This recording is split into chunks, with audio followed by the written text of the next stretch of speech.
Estamos iniciando mais uma edição do programa Negócios em Foco. Hoje, caro telespectador, trazemos aqui o professor universitário, consultor empresarial, também administrador de empresas, professor Flávio Emílio Monteiro Cavalcante, que irá nos trazer aqui informações sobre gestão e sobre administração de empresas. Com vocês, logo mais, Flávio Emílio, tratando de gestão empresarial.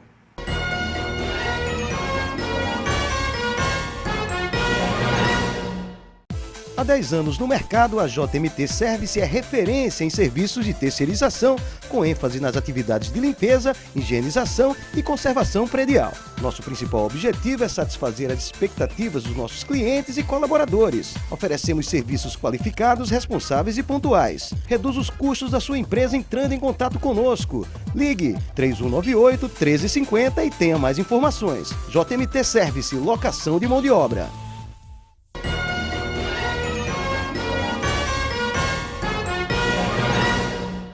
Estamos iniciando mais uma edição do programa Negócios em Foco. Trouxemos aqui hoje, como convidado, o professor Flávio Emílio, ele que é professor universitário, consultor empresarial, né? E trabalha também com coaching. Vem aqui nos trazer informações sobre essa atividade de gestão empresarial, que é uma atividade tão necessária no mundo dos negócios, né? E que é um prazer, uma alegria trazê-lo aqui hoje para falar desse assunto tão importante. Muito bem-vindo ao nosso programa, Flávio Emílio. E eu gostaria de começar esse bate-papo nosso aqui falando sobre, ou seja, lhe perguntando para que você leve ao conhecimento do público sobre o curso de pós-graduação em gestão estratégica de serviços, que você será o coordenador, aliás, é o coordenador desse curso de pós-graduação, na UniRN, uma das mais tradicionais, das mais consolidadas entidades de ensino superior do Estado, uma entidade centenária, né, da Liga de Ensino do Rio Grande do Norte, e que você está como coordenador desse novo curso, essa nova atividade de pós-graduação na área de gestão estratégica de serviços. Fale um pouco desse curso, o que é que ele se propõe a fazer, qual é o público dele, não é? Qual o tempo de duração, ou seja, fique à vontade para esboçar informações sobre esse curso de pós-graduação. Marcos, em primeiro lugar, é uma satisfação estar aqui com você para conversar sobre temas relacionados à gestão. O curso de MBA em Gestão Estratégica de Serviços surgiu a partir de uma oportunidade detectada por mim, por estar na sala de aula há muito tempo, lecionando em cursos de pós-graduação nas mais diversas áreas. E nenhum deles tinha um enfoque direcionado para a área de serviços, que, no final das contas, é uma atividade econômica que responde por quase 70% do nosso PIB. Então, grande parte da economia aqui do Rio Grande do Norte e, por que não dizer, do nosso país, ela é sustentada pelo setor de serviços. E havia essa lacuna aberta, não havia uma formação específica em nível de MBA, de pós-graduação, na área de serviços. Então, a ideia foi formatar um curso bem específico para aquele empreendedor que atua no segmento de serviços, ou quer abrir uma empresa, ou até o gerente de uma empresa prestadora de serviços. A ideia é reunir essa turma a cada 15 dias, são módulos quinzenais, em que a cada mês eles terão a oportunidade de estudar um conteúdo específico, especializado na área de serviços. Para isso, eu tive um cuidado muito grande de selecionar uma equipe de professores de alto nível. Gente que não só tem domínio teórico, tem titulação, mas, sobretudo, vivência de mercado.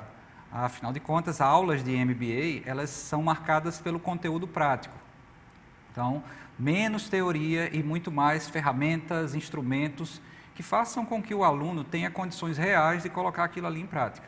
O curso todo dura 22 meses e essa carga horária bem consistente, ela dá ao aluno a condição real de gerenciar melhor o seu negócio.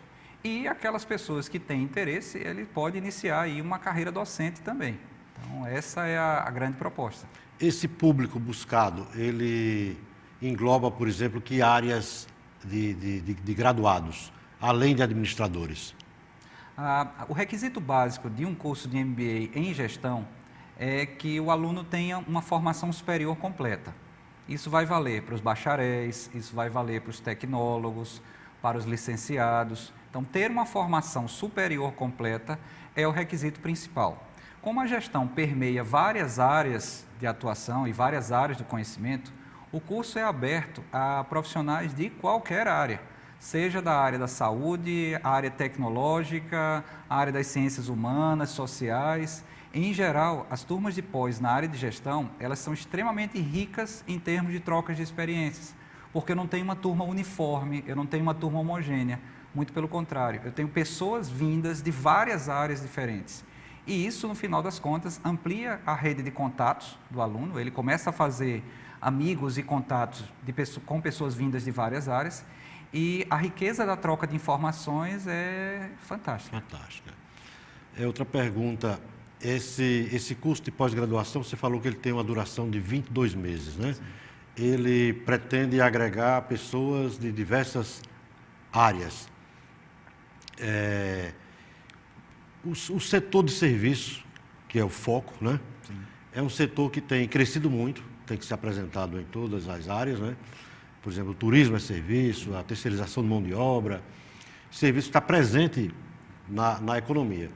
Nós temos uma discussão, que ainda não foi aprovada pelo Senado, da PL que visa regulamentar essa atividade, né? Você tem, assim, alguma informação de qual é a importância dessa regulamentação da terceirização de mão de obra, que a terceirização de mão de obra está dentro da área de serviço, né? Ela talvez represente aí, sei lá, 50% da área de prestação de serviço. A importância dessa regulamentação, fale um pouco dessa. A estratégia da terceirização não é, de maneira nenhuma, uma estratégia nova. Ela já está sendo colocada em prática há muitos anos. O que a proposta que tramita no Congresso se propõe a fazer é readaptar a terceirização à realidade atual do país. Então, observe que existe uma premissa básica da terceirização, que é: não se terceiriza nenhum tipo de atividade fim. É possível terceirizar atividade meio. Então, qualquer um de nós, se for, por exemplo, a um shopping, nós vamos ver a atividade de higienização e limpeza feita por uma empresa terceirizada, a segurança sendo feita por outra. Em alguns locais, os serviços de portaria são exercidos por um terceirizado. Empresas estatais como a Petrobras têm um uso da terceirização muito forte. Então, não há nenhuma novidade no terceirizar, apenas a proposta, e isso remete a muita discussão. Ela propõe ver uma forma de adaptar a realidade. Observe que essa mesma proposta, ela recuou em alguns pontos. Por exemplo, a terceirização no serviço público, que poderia representar aí um impacto muito forte nos concursos públicos, no ingresso do servidor, isso foi revisto e não está incluído. Ou, por exemplo, a terceirização de atividades fins, que é uma discussão muito forte. Então, o que acreditamos é que a proposta que será aprovada será uma proposta madura, nada feito de maneira apressada, até porque isso já vem tramitando no Congresso há bastante tempo. Então, acreditamos que vai se chegar a uma situação em que nem precarize as relações de trabalho e nem engesse a atividade empresarial. Você enxerga como vantajoso a contratação de serviços das atividades meio, tendo em vista que o empresário poderá se dedicar mais à sua atividade fim, ou seja, fazer melhor o que ele se propõe realmente a fazer, prestar aquele serviço, e deixando a atividade meio contratada por uma empresa terceirizada? A primeira visão é que é vantajoso, sim. Agora, como administrador que sou, nós não tomamos nenhum tipo de decisão sem antes fazer uma relação custo-benefício muito criteriosa. Então, é preciso analisar essa ideia de vantagem de maneira muito concreta, ou seja, com números, com planilhas, com projeções. Então, a vantagem é aparente e entregar para alguém especializado, em princípio, é uma grande vantagem. A gente só precisa comprovar se essa vantagem é real. Cada caso é um caso, cada empresa, cada caso é um caso. Exemplo, imaginemos um restaurante que terceiriza a atividade de manobristas, atividade valet, por exemplo. É preciso levar em consideração se o custo-benefício dessa terceirização é vantajoso para a gestão do negócio. Em princípio, sim. Nós precisamos apenas ter a certeza disso. Por exemplo, a atividade como segurança, ela já bem nítida, vamos dizer assim, a presença em vários setores da economia, que a segurança entrega uma empresa especializada, a parte de limpeza também. Sim. E aí outras atividades, elas vão também crescendo, vão conquistando o seu espaço, né? Verdade. Tipo, por exemplo, na área de alimentação, tem empresas que fornecem alimentação para os seus colaboradores, né? Até pelo número de colaboradores, às vezes é obrigado a fornecer alimentação. E ela pode fornecer alimentação tanto fornecendo o vale, ticket de refeição para a pessoa se alimentar nos restaurantes, como também pode montar o seu restaurante na própria empresa. E muitas vezes esse restaurante ele é terceirizado, a empresa monta as instalações e terceiriza o serviço. Então, a questão do serviço, a gente vê que várias atividades elas vão começando a ocupar o espaço, né? Verdade. Ocupar um espaço. E é uma atividade que cresce a cada dia, que emprega bastante. Ela hoje, por exemplo, nas federações em todo o país do comércio, foi agregado também serviço, né? Sim. Comércio e serviço e turismo, né? Que o turismo já é também um serviço. Se faz necessário, então, assim, uma qualificação maior de mão de obra, certo? Então, existem hoje os organismos ligados à classe empresarial, tipo Fierne com o Senai, a FEComércio com o SESC, né? Mas ainda há uma carência, né, nessa, vamos dizer assim, qualificação de mão de obra.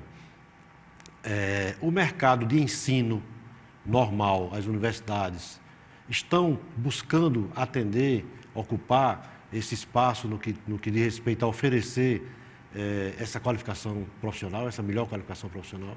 Esse é um desafio histórico, qualificar pessoal para atuar em empresas de serviço. É um desafio que vem sendo travado com muita bravura por instituições de ensino como o SENAC, como as faculdades, como o SEBRAE, mas nós não podemos dar essa batalha como ganha, não. Todos nós, e o telespectador também, tem histórias para contar de mau atendimento, de locais em que ele foi e o tratamento não foi o esperado, de empresas que fizeram promessas de prazo e de especificações que não foram cumpridas.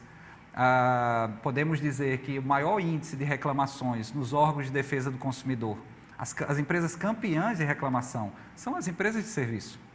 Basta que se vá aos índices, aos rankings de PROCONs aí espalhados pelo Brasil, que se vai ver, primeiro lugar, empresa de serviço, segundo, empresa de serviço, terceiro também. Ou seja, é um sinal de que a bandeira da qualificação, ela precisa ainda ser levantada cada vez mais. A proposta do curso de MBA em gestão de serviços, ela se volta muito mais para a necessidade de formação de líderes, até porque nós consideramos que os líderes eles são exemplos. Então, se eu quero ter boas equipes para prestar serviços de alto nível, equipes qualificadas, eu tenho que começar pela liderança. Não adianta ter uma equipe treinada liderada por alguém que não domina as ferramentas básicas da gestão. Então, muito se avançou, mas nós ainda não podemos ficar tranquilos achando que os serviços chegaram a um patamar de excelência.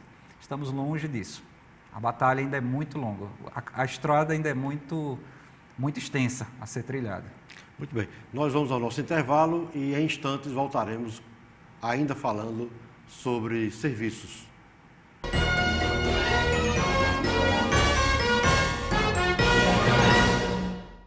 Há 10 anos no mercado, a JMT Service é referência em serviços de terceirização, com ênfase nas atividades de limpeza, higienização e conservação predial. Nosso principal objetivo é satisfazer as expectativas dos nossos clientes e colaboradores. Oferecemos serviços qualificados, responsáveis e pontuais. Reduz os custos da sua empresa entrando em contato conosco. Ligue 3198-1350 e tenha mais informações. JMT Service, locação de mão de obra.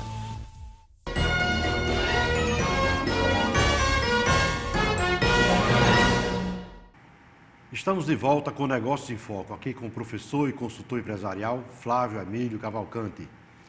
O professor Flávio falava sobre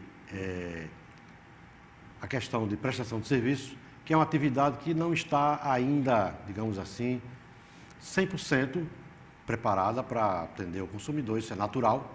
E citando como exemplo que o maior número de reclamações dos PROCONs da vida, né, se refere a empresas de serviços. E ele vai continuar explicando que, quando se fala em serviço, se remete a empresas de terceirização, que não é muito o caso, que é mais uma relação empresarial, contratual, onde não há esse tipo de reclamação junto à PROCON. São mais outras atividades que ele vai esclarecer melhor quais são essas atividades que são assim, campeões de reclamações no PROCON, não é? Bom, quando se fala em órgãos de defesa do consumidor, se volta muito mais o foco para a pessoa física. Né? A pessoa física, o cidadão comum, consumidor final, que procura um órgão de defesa do consumidor nos moldes que nós temos na nossa cidade, no Brasil afora. Em geral, os rankings, eles não mudam tanto. Né? As principais reclamações remetem a empresas na área de telecomunicação, telefonia móvel, planos de saúde, cartões de crédito, bancos. Então, são serviços prestados diretamente ao consumidor final. E ele opta por ir aos órgãos de defesa, buscando defender seus direitos. No caso da relação de terceirização, é uma relação que a gente chama de business to business, empresa para empresa. E aí o fórum adequado para dirimir qualquer tipo de questão não é exatamente o PROCON, mas a justiça se encarrega de se debruçar sobre questões contratuais. Perfeito. Professor, nós vivemos hoje um momento muito comentado nos jornais, telejornais, que é a crise econômica que estamos atravessando, e essa crise ela vem atingindo, não é, os diversos setores, inclusive o setor público, porque não havendo uma, digamos assim, uma produção, uma movimentação da economia, o governo também não arrecada. Não arrecada o suficiente, né, o que se espera.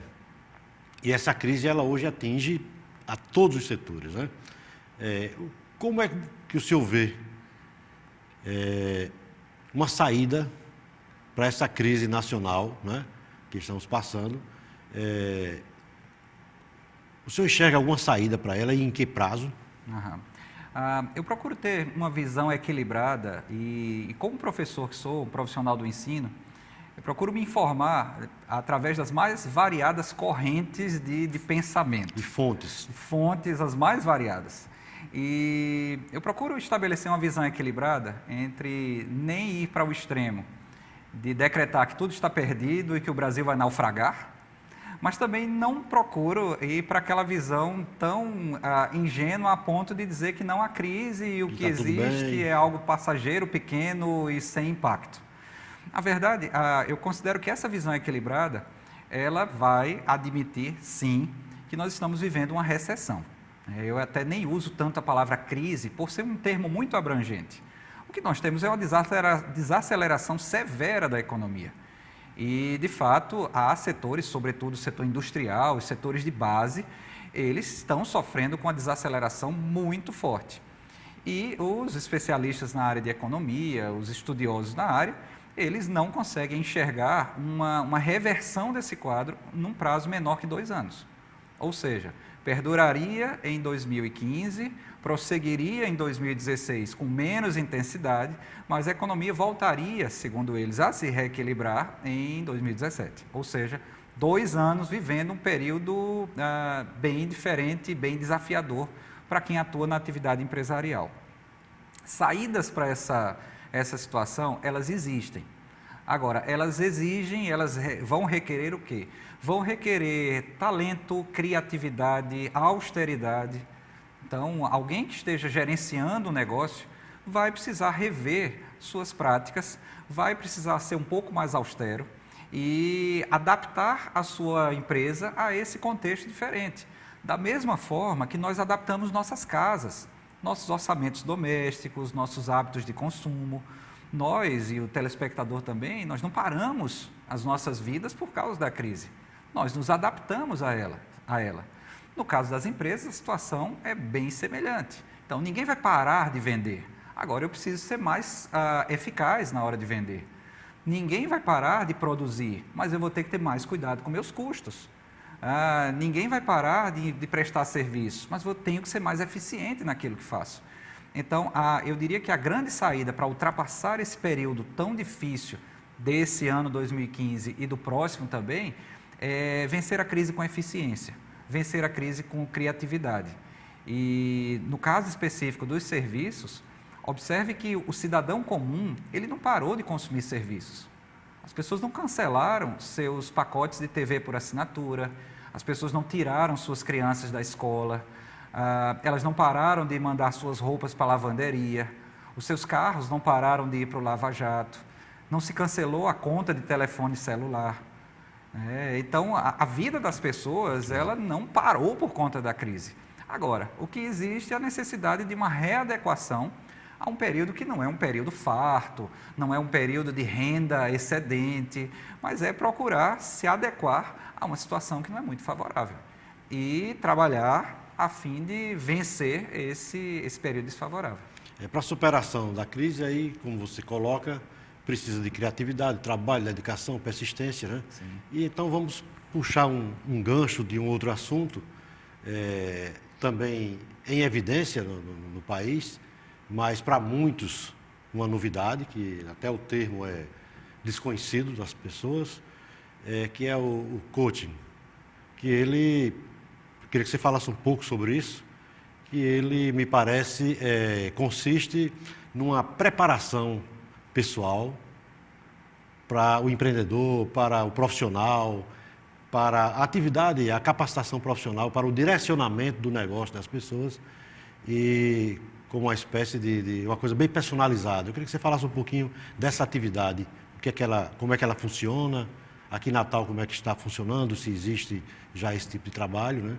Okay. O coaching é um termo que começou a circular pelo Brasil através do mundo do esporte. Então, o termo coach remete a técnico. Então, toda equipe esportiva em países de língua inglesa, ela vai ser conduzida por um coach, e ele vai ser o técnico.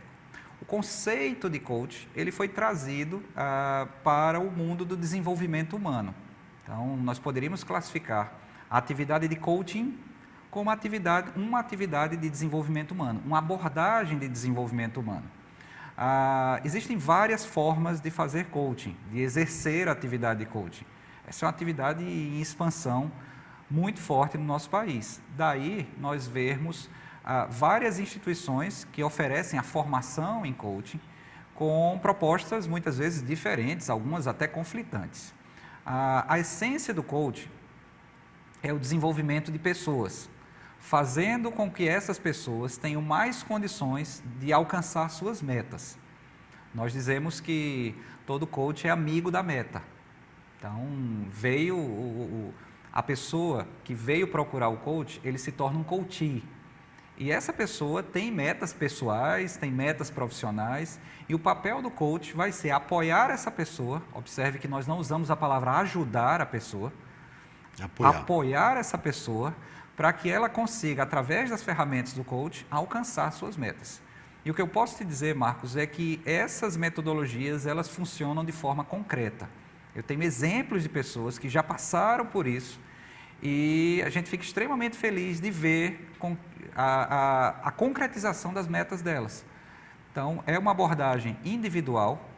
Então, pelo menos a metodologia de coach que eu trabalho, ela prevê contatos individualizados. Eu não faço, por exemplo, coaching em grupo.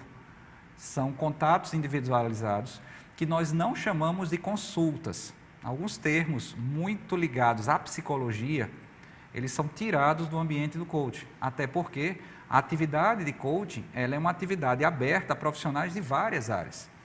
Então, não é exclusivo. Funciona mais ou menos, para o telespectador entender melhor, como um personal trainer na academia, que Sim. tem o objetivo simplesmente de preparação física, e o coaching é uma preparação para o negócio, para a vida profissional, para o sucesso do profissional. Perfeitamente. A ideia de atendimento personalizado, de serviço personalizado, ela é compatível com o que um personal trainer faz numa academia, sim. Nós não chamamos de consulta, nós não usamos o termo paciente, nós não usamos, como disse, o termo ajuda, mas é um trabalho semanal, individualizado, focado nas metas daquela pessoa. Metas, inclusive, da vida dela. Então, há pessoas que chegam e dizem que têm metas em morar fora do país, estudar fora do país, morar fora do país. Há pessoas que têm metas de perda de peso, outras metas de empreender no seu negócio. Então, as metas são multivariadas. O papel do coach é usar ferramentas para que essas pessoas consigam alcançar essas metas. Tem que ter meta para depois dobrar, né? Tem que ter meta para alcançar a meta para depois... Verdade, só que a gente não vende ilusão. Tem que existir a meta. Tem que existir a meta. E detalhe, se a meta não existir, nós temos ferramentas para detectar a meta da pessoa, que muitas vezes está encoberta e ela não conseguiu ainda visualizar qual é aquela meta. Agora, Marcos, o que o coach não faz é orientar. Nós não dizemos o que a pessoa tem que fazer, porque nós consideramos que a resposta está com ela própria. Muitas vezes ela não conseguiu chegar na resposta. E o coach ele tem a abordagem focada em perguntas, questionamentos, fazendo com que a pessoa encontre nela própria suas respostas. Os grandes pilares em que a gente atua são consciência e responsabilidade. E num trajeto aí de 2 meses e meio, em geral é esse tempo que a pessoa passa fazendo coach, são 10 sessões semanais, uma por semana, durante 10 semanas.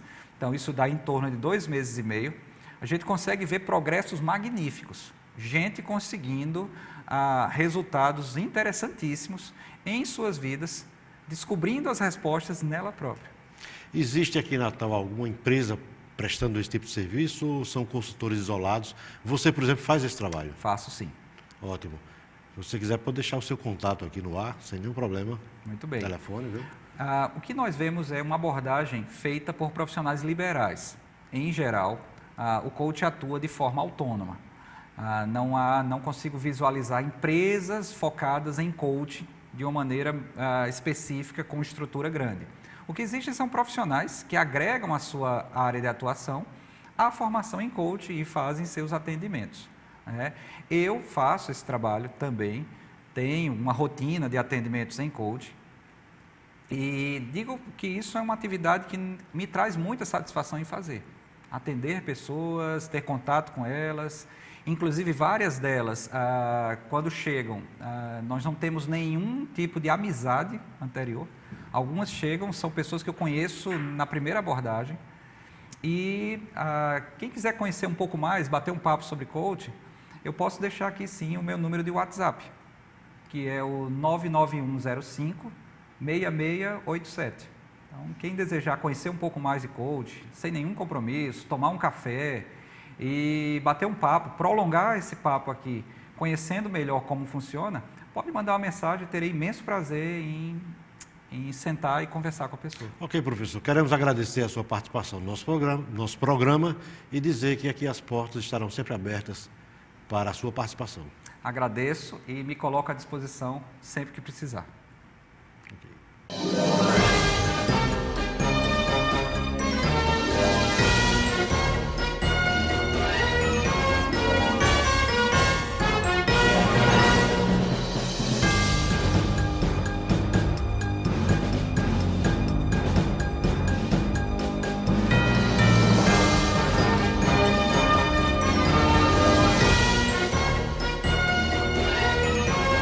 Programa Negócios em Foco. Oferecimento: JMT Service. Locação de mão de obra.